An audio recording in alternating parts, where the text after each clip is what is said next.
Hello' বন্ধু বান্ধৱীসকল, আজি আপোনালোকে থাম্বনেইলখন চাই গমেই পাইছে মই আজি আপোনালোকৰ মাজলৈ কি আগবঢ়াব খুজিছোঁ। হয়, মই আপোনালোকৰ মাজলৈ আজি নতুন ৰেচিপি এটা আগবঢ়াব খুজিছোঁ। আশা কৰোঁ আপোনালোকে ভিডিঅ'টো চাই ভাল পাব। আৰু হেল্ল' বন্ধু বান্ধৱীসকল, আপোনালোকৰ খবৰ কেনে? মই গীতালি অনামিকা ব্লগৰ আন এটা ভিডিঅ' লৈ আপোনালোক সকলোকে পুনৰবাৰ স্বাগতম জনাইছোঁ। আশা কৰোঁ আপোনালোকে ভিডিঅ'টো চাই ভাল পাব। ব'লক আপোনালোকক দেখাই আছোঁ। ৰাতিপুৱাই গৰম ভাতৰ লগত গৰম মাংসৰ তৰকাৰী। বাহ, মোক দেখি গম পাইছে চাগে মই কি কৰি আছোঁ। হয়, মই মাংস কাটি আছোঁ। আজি ৰাতিপুৱাই যিহেতু মাংস বনাম বুলি ভাবিলোঁ ৰেচিপিটো আপোনালোকৰ মাজত শ্বেয়াৰ কৰোঁ। মই মাংস কিনি আনিলে কটাই নানো, ঘৰত মই নিজে নিজৰ পচন্দমতে পিচ কৰি কাটি লওঁ। আৰু মাংস কাটিও মোক খুব ভাল লাগে, কিন্তু সেইকাৰণে মই মাংস ঘৰতেই বেছিভাগ কাটোঁ। আৰু ব'লক আপোনালোকক দেখাওঁ মই আজি গাহৰি মাংস কেনেকৈ বনাইছোঁ। আৰু আপোনালোকে যদি ভিডিঅ'টো চাই ভাল পায় তেন্তে লাইক আৰু কমেণ্ট এটা কৰি দিব, পাৰিলে শ্বেয়াৰ কৰিবলৈ নাপাহৰিব। আৰু নতুনকৈ যদি মোৰ চেনেলটো চাইছে তেতিয়াহ'লে ছাবস্ক্ৰাইব কৰি দিব। ব'লক আপোনালোকক মই দেখাইছোঁ। মাংসখিনিও বেছ ফ্ৰেছ হয়।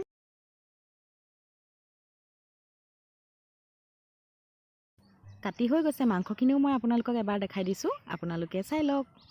এয়া মই জুইত বনাব লৈছোঁ। মই মাছ মাংস বনালে মই জুইতে বনাই ভাল পাওঁ, সেইটো কাৰণে জুইকুৰা ধৰি পিনি মই কেৰাহীখন পাতি লৈছোঁ। কেৰাহীখনত এতিয়া মাংসখিনি মই বইল কৰিম। গাহৰি মাংস অকণমান বইল কৰি খাব লাগে, সেইটো কাৰণে মই মাংসখিনি অকণমান নিমখ দি আৰু পানী দি পিনি মই বইল হৈ মানে মই এই মছলাখিনি খুন্দি লওঁ। মাংসখিনি বইল হৈ গ'ল, এতিয়া মই মাংস বনাবৰ কাৰণে কেৰাহী পাতিছোঁ।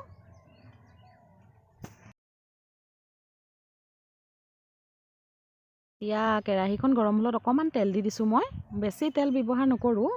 মই গাহৰি মাংস বনালে বহুত কম পৰিমাণে মই তেল দিওঁ, কাৰণ মাংসটোৰ পৰা তেল ওলায়েই।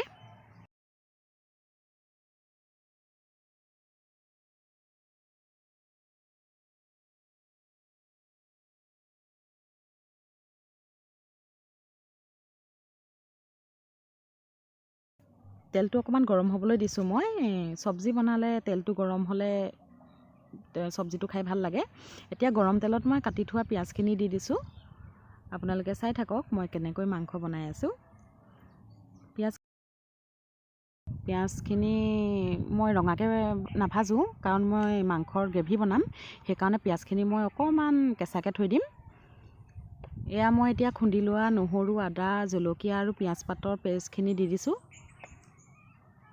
দি পিনি অকণমান সময় লৰাই থাকিম, যাতে তাৰ কেঁচা কেঁচা ভাৱটো যায়।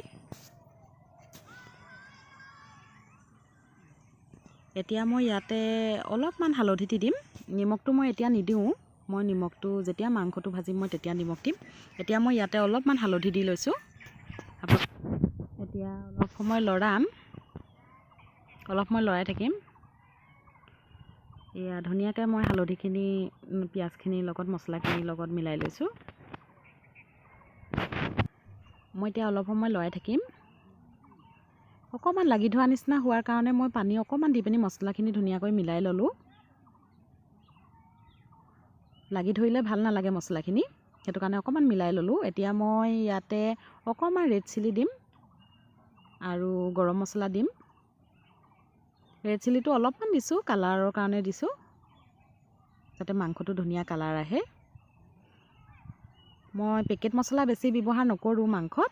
মই ঘৰুৱাভাৱেই মই যিখিনি বনাই লওঁ, নহৰু, আদা, জলকীয়া খুন্দি লওঁ, সেইখিনিয়ে মই ব্যৱহাৰ কৰোঁ।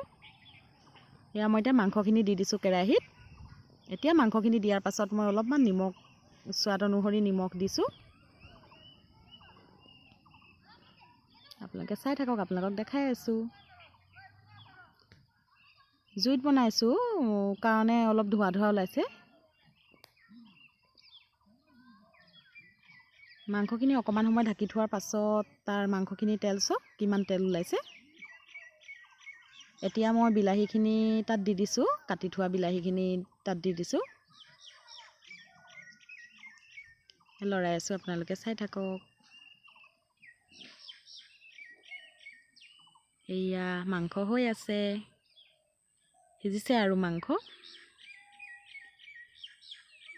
যিহেতু মই গাহৰি মাংস তেজৰ লগত বনাম কৈছিলোঁ, সেইটো কাৰণে তেজ আনিছিলোঁ অলপ। এতিয়া তেজখিনি মই দি দিছোঁ।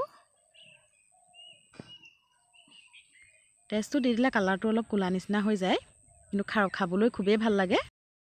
তেজখিনি দিয়াৰ পাছত অকণমান সময় মই ঢাকি দিম, ঢাকি পিনি অকণমান উতলিব দিম। তাৰপাছত মোৰ মাংসখিনি ৰেডি হৈ যাব। মাংসখিনি হৈছে আৰু এতিয়া মই ইয়াতে কাটি থোৱা ধনিয়াখিনি দি দিম। এয়া চাওক ইমান ধুনীয়া গ্ৰেভি হৈছে। এয়া হৈ গ'ল মোৰ মাংস। এতিয়া মই কেৰাহীখন জুইৰ পৰা নমাই থ'ম আৰু আপোনালোকক অকণমান দেখাবলৈ চেষ্টা কৰিম। আপোনালোকে ভিডিঅ'টো চাই কেনে পালে জনাবলৈ নাপাহৰিব। এয়া চাওক কালাৰটো ইমান ধুনীয়া লাগিছে মাংসৰ। আৰু আজিলৈ ভিডিঅ'টো ইমানতে। Bye bye.